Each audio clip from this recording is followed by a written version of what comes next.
kita akan membahas salah satu emiten di sektor barang baku yang berencana melantai di Bursa Efek Indonesia pada awal Januari 2025 nanti.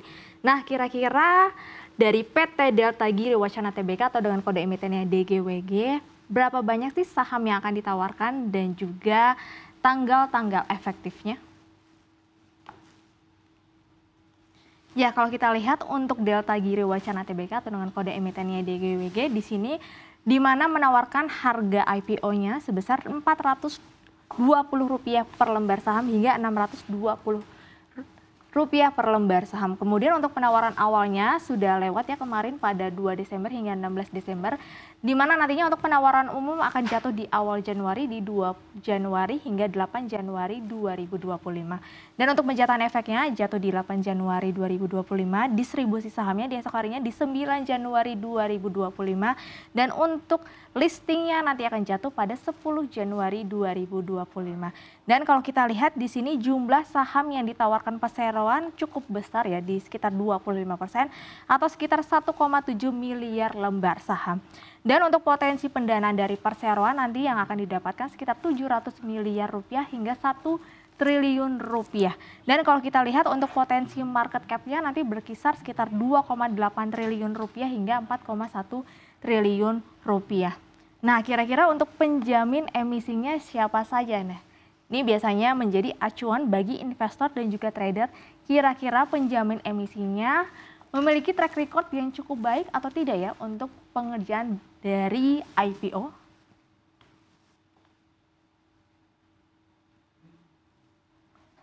Ya, kalau kita lihat untuk penjamin emisinya di sini perseroan sendiri menggunakan 3 sekuritas. Yang pertama dengan kode brokernya adalah OD yaitu BRI Dana Reksa Sekuritas, kemudian dengan kode broker AH Shinhan Sekuritas Indonesia, dan juga dengan kode broker IF atau yang biasa dikenal Samuel Sekuritas Indonesia. Nah, lalu dari 3 penjamin emisi ini bagaimana dengan track record dari IPO yang telah listing dibantu dari penjamin emisi-emisi tersebut? Kita bisa cek dulu yang pertama BRI Dana Reksa Sekuritas. Ya, kalau kita lihat dari BRI Dana Reksa Sekuritas, di sini kita sudah merangkum ada 5 emiten yang pernah listing di under BRI. Kalau kita lihat yang pertama ada BOT, ini meningkat ya ARA di 35% di hari pertama listing. Kemudian ada UNTD di sini melemah tipis di 3,3% saat hari pertama listing. Kemudian MSJA positif di 15,3%, Aman juga positif tipis di 3,5%. Kita ketahui perjalanan Aman juga naik terus ya untuk pergerakan harga sahamnya. Kemudian juga NSSS di mana juga hari pertama listing juga menguat di 6,3%. Nah, selain dari BRI Dana Reksa, kita juga bisa melihat dari kode broker AH ya.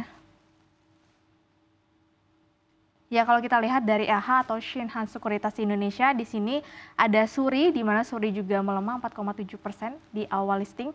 Namun kalau kita lihat ada IOTF di sini ARA ya di hari pertama di 35%. Ada IGS juga di sini kalau kita lihat memang melemah tipis di 5%. Ada RSCH di sini menguat 13,9%, dan juga kalau kita lihat ada LMAX di sini juga menguat 10% di hari pertama listing. Nah, lalu bagaimana dengan Samuel Sekuritas nih? Biasanya kalau Samuel nih cukup bagus-bagus ya. Nah, kita lihat saja di sini ada 5 emiten yang sudah dirangkum. Ada DOS. Yang pertama kemarin saja baru listing ya di 7 Agustus.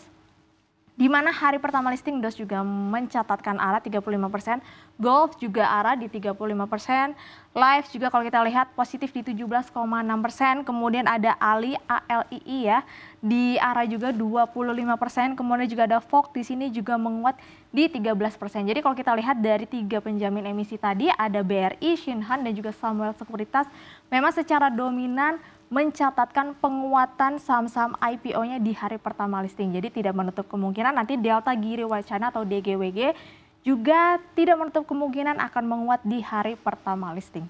Nah, lalu kira-kira penggunaan dana IPO-nya untuk apa saja sih? Ya, kalau kita lihat di sini untuk penggunaan dana IPO dari perseroan dibagi menjadi 4 ya. di mana porsi paling terbesar adalah 54,7%. Jadi kalau kita lihat untuk 54,7% akan digunakan perseroan dalam penyertaan modal terhadap entitas anak perseroan, yaitu PT Fertilizer Inti Teknologi. Jadi digunakan nantinya untuk modal kerja dan juga pembayaran sebagian pokok. Nah, nantinya dari 54,7% ini dibagi lagi nih dari perseroan, yaitu dibagi menjadi dua. Kalau kita lihat secara rinci di sini sekitar 82,3%. Nantinya akan digunakan untuk pemenuhan modal kerja terhadap Fertilizer Inti Teknologi, yaitu untuk pembelian bahan baku dari pembuatan pupuk. Selain itu, kalau kita lihat untuk sekitar 17,7% nantinya akan digunakan untuk pembayaran pokok hutang ya terhadap salah satu bank, yaitu Bank Permata Tbk. Kemudian kalau kita lihat di sini yang kuning sekitar 33,1% perseroan akan digunakan juga untuk modal kerja perseroan, yaitu belanja modal dan pembayaran pokok sebagian hutang perseroan terhadap bank.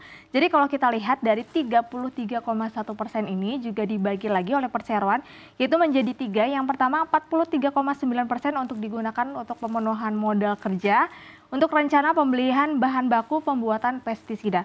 Kemudian sekitar 29,8% nanti akan digunakan untuk belanja modal dalam bentuk pengembangan tahap 2 untuk penambahan fasilitas lini produksi, yang dimana rangkaian sistem karbonasi pabrik dari pestisida perseroan yang berada di Cikande, Banten. Nah, nantinya di mana dari pabrik ini atau lini bisnis ini nantinya akan bertambah penambahan lini bisnisnya di tahun 2026 dan nantinya baru beroperasi di tahun 2027. Kemudian sisanya sekitar 26,3% nantinya akan digunakan perseroan untuk membayar hutang terhadap Bank UOB dan juga Bank CIMB Niaga.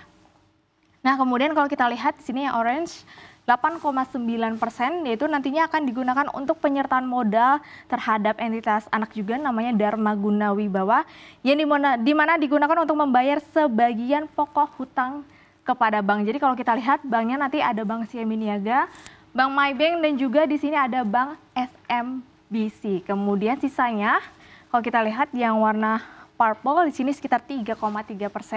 Nantinya akan disetorkan atau sebagai penyertaan modal kepada entitas anak perseroan juga, yaitu PT Semesta Alam Sejati untuk modal kerja perseroan. Salah satunya nantinya juga akan ada pembelian bahan baku pembuatan peralatan pertanian, karena memang selain dari pupuk pestisida, perseroan juga menyediakan peralatan pertanian. Nah, lalu bagaimana nih dari sisi bisnis? Bisnis apa saja sih yang digeluti dari perseroan? Ya, kalau kita ketahui dari penggunaan dana IPO-nya tadi sudah cukup tergambarkan ya. Jadi kalau kita lihat di sini bisnisnya memang ada di perdagangan grosir pupuk, kemudian juga ada agrokimia dan juga peralatan pertanian. Kemudian yang di sini menariknya di mana perseroan melayani kebutuhan kurang lebih 10 juta petani atau setara sekitar 30% total petani di Indonesia melalui lebih dari 7.000 kios dan 27 gudang penyimpanan yang tersebar di Sumatera, Kalimantan, Jawa, dan juga Nusa Tenggara. Nah, kalau kita lihat dari produksi perseroan yang paling bawah di sini, untuk segmennya di sini ada pestisida, ada juga mulsa. Mulsa ini sejenis alat pertanian ya. Kalau kita lihat memang produksi perseroan dari 2021 ke 2023, kalau kita lihat secara angka di sini ya cukup jelas terjadi penurunan produksi ya dari 182.887 ton ke 2022 turun 132.000 ton, kemudian turun lagi 2023 turun 126.000 ton. Begitu juga dengan alat pertaniannya juga turun dari 1.199 ton turun 924 ton dan juga tahun 2023 turun lagi menjadi 827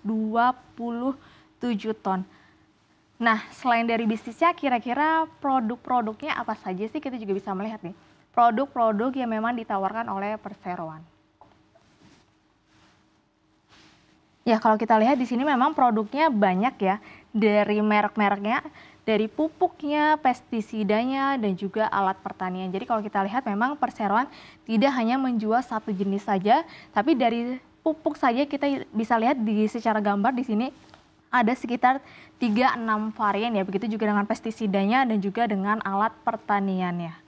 Nah, kemudian dari sisi kinerja keuangannya bagaimana nih? Tadi kan kalau kita lihat secara produksinya cukup turun ya. Apakah kira-kira kinerjanya juga ikut turun?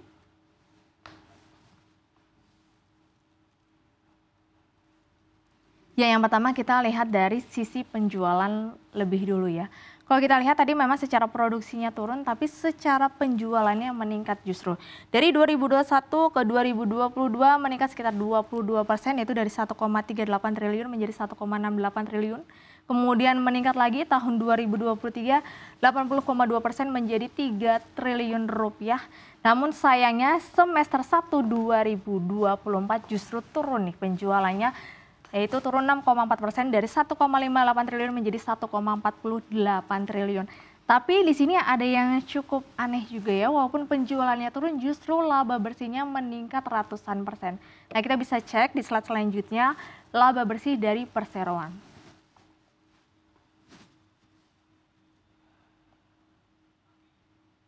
Ya, di sini menariknya di mana tadi penjualannya padahal di tahun 2021, 22, 23 meningkat ya, tapi justru secara laba bersihnya di sini 2023 turun 89,3% dari 142 miliar menjadi 15,2 miliar.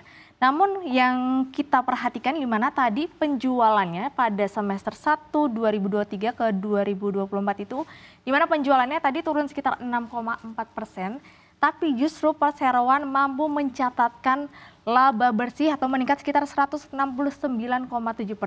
Dari sebelumnya rugi 45,5 miliar pada semester 1 2024 menjadi laba bersih 31,7%. Jadi kalau kita cek di dalam laporan keuangannya secara detail memang perseroan di sini terjadi efisiensi pada beban pokok pendapatan. Atau kalau kita lihat secara margin, gross profit marginnya di mana perseroan per Juni 2024 mampu mencatatkan margin sebesar 27,54% atau meningkat dari 18,41%, dan ini merupakan margin terbesar sejak tahun 2021 ke tahun 2024.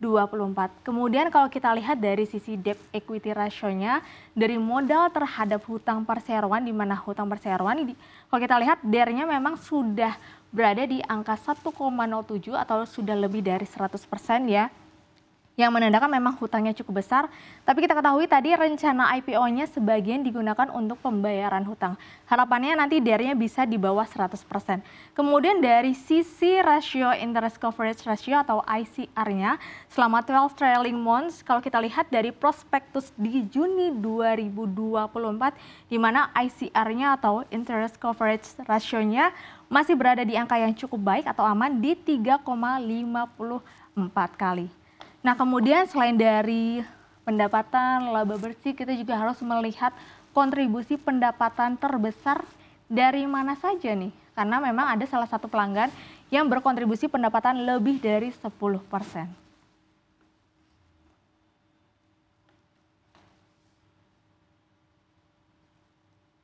Ya, sebelum ke kontribusinya, kita melihat kontribusi pendapatan perseroan ya per Juni 2024. Kalau kita lihat memang paling besar masih didukung atau dikontribusi dari pupuk, yaitu 51,5% atau setara 765 miliar rupiah. Kemudian ada pestisida 26% di 386 miliar. Kemudian di sini ada distribusi 21,8% sekitar 323,5 miliar. Dan juga ada perlengkapan dan peralatan pertanian tipis ya, hanya 0,7% saja, sekitar 10,3 miliar rupiah saja. Jadi kalau kita lihat secara kontribusi pendapatan memang paling besar masih didukung dari pupuk dan juga pestisida. Nah, selain ini kita juga bisa melihat kontribusi dari salah satu pelanggan yang lebih dari 10%.